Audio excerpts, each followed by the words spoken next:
Good morning students, welcome to today's online session. Hope you all are fine. Today we are going to discuss a new poem from the same textbook, and the name of the poem is Animals, written by Walt Whitman. Walt Whitman is an American writer, and in this particular poem the poet is comparing man and animal, the characteristics of man and animal. So, I believe you took your textbook and a pen or a pencil to note down the meanings that we will discuss in between the chapter. Listen to the line by line explanation of the poem. Animals, written by Walt Whitman. Walt Whitman is an American poet who wrote revolutionary kind of poetry in free verse. This poem is also in free verse, that means there is no rhyming scheme.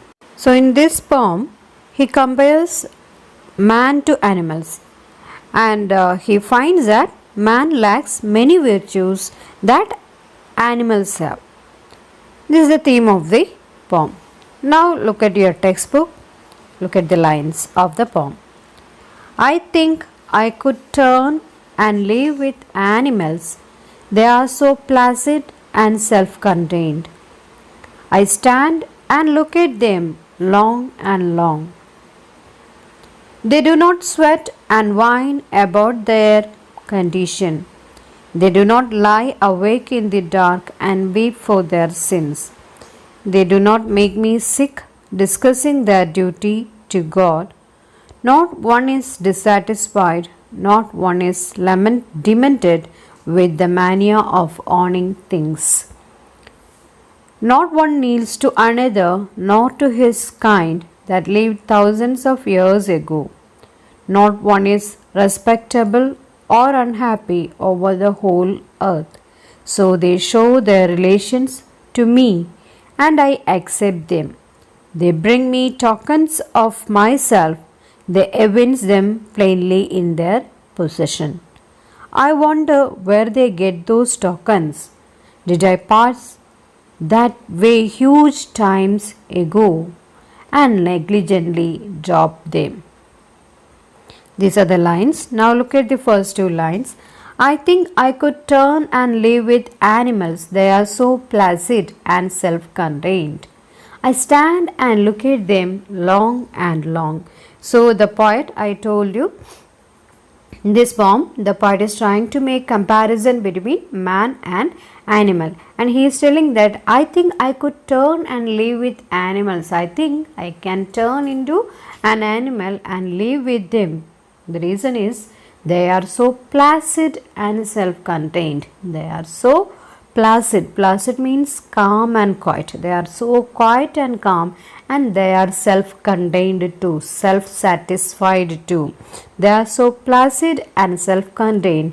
I stand and look at them long and long. So I stood there, I stand there, and I stared at them for a long time. So the animals are so placid, so quiet and calm, and they are self-contained, self-satisfied. So I want to turn to animals and live with them. So I stand there and stared, looked long. Then he is telling, they do not sweat and whine about their condition. They never sweat, here means complain. They never complain and whine, cry about their condition. So these are the things that he finds better in animals than human beings. They do not sweat and whine about their condition. They never cry or complain about their living conditions. They do not lie awake in the dark and weep for their sin. And what they are not doing, they won't do anything wrong during the daytime, and they won't lie awake in the night thinking about those things or weeping about those sins that they have committed on the daytime. In the daytime, so the poet is saying that they do not lie awake in the dark and weep for their sins. These animals, they won't do something wrong in the daytime, and night time they won't lie awake weeping about all those things they had done. They do not make me sick discussing their duty to God. And these animals, they do not make the poet bored. Sick here means bored, discussing about what all things we have to do for the God, what all are our duty towards the God. So this is another quality that he finds in the animals.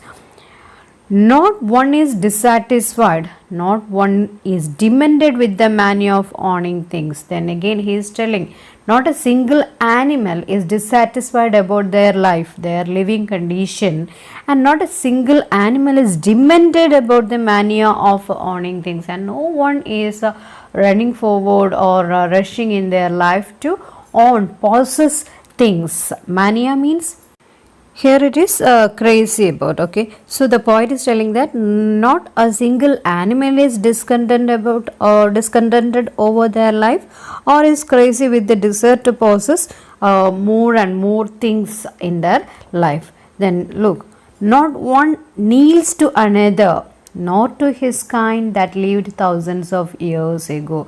And not a single animal among them, they all are equal. Not a single animal kneels or bows their head in respect to another animal. So kneels down means bows their head in respect to another animal, or those who lived thousands of years ago. That means to their ancestors who lived thousands of years ago, just like we human beings does. So he is telling that no animal kneels in front of another animal. No animal bows their head in front of their ancestors who lived thousands of years ago. See, the poet is against all these things. So he is telling that no animals does all these things.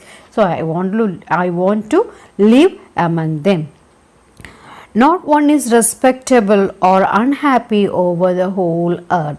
And not a single animal. All animals are equal. They are living equal. So not one is respectable. Not a single animal. Someone is not given the status of a respectable animal, some below that. No, nothing like that. No animal is considered worthy of respect, and no one is worried about the whole earth. And no one is unhappy over the whole earth. So they show their relations to me and I accept them. So in this way, animals show that they belong, they are equal. They belong to the same attitude or values that the poet considers better. Okay, so they show their relations to me and I accept them. So what I am doing? So I am accepting them. He accepts them as his own. They bring me their tokens of myself. They evince them plainly in their position. I wonder where they get those tokens. Did I pass that way huge time ago and negligently drop them?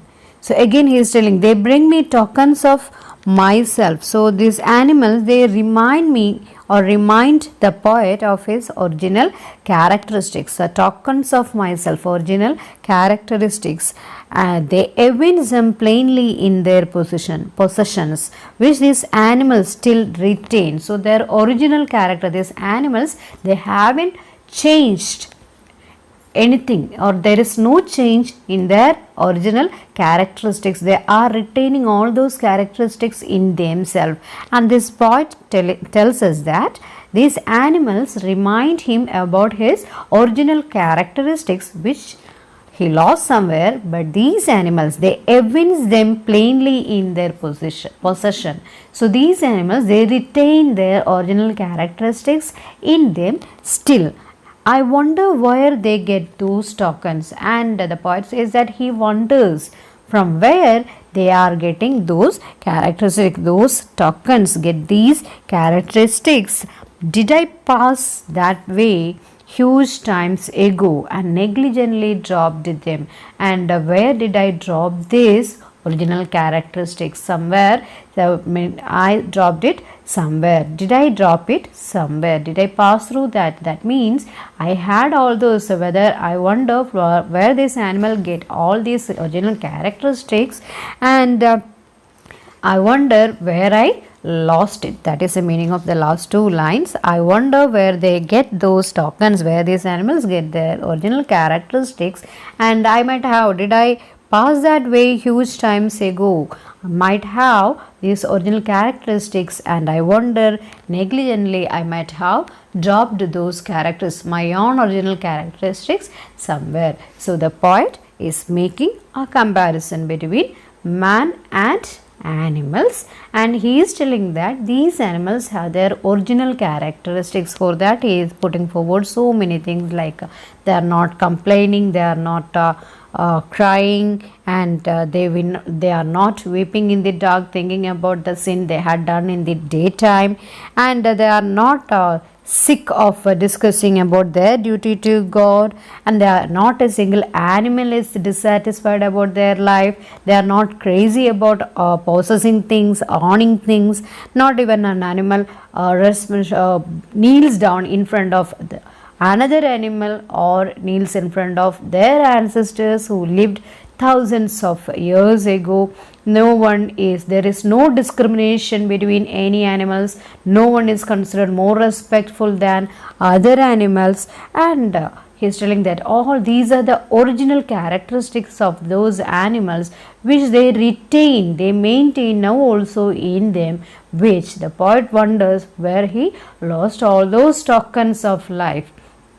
So he wants to live with animals than with man. And this is our poem. Very simple, but in-depth meanings are there and very important for the exam also.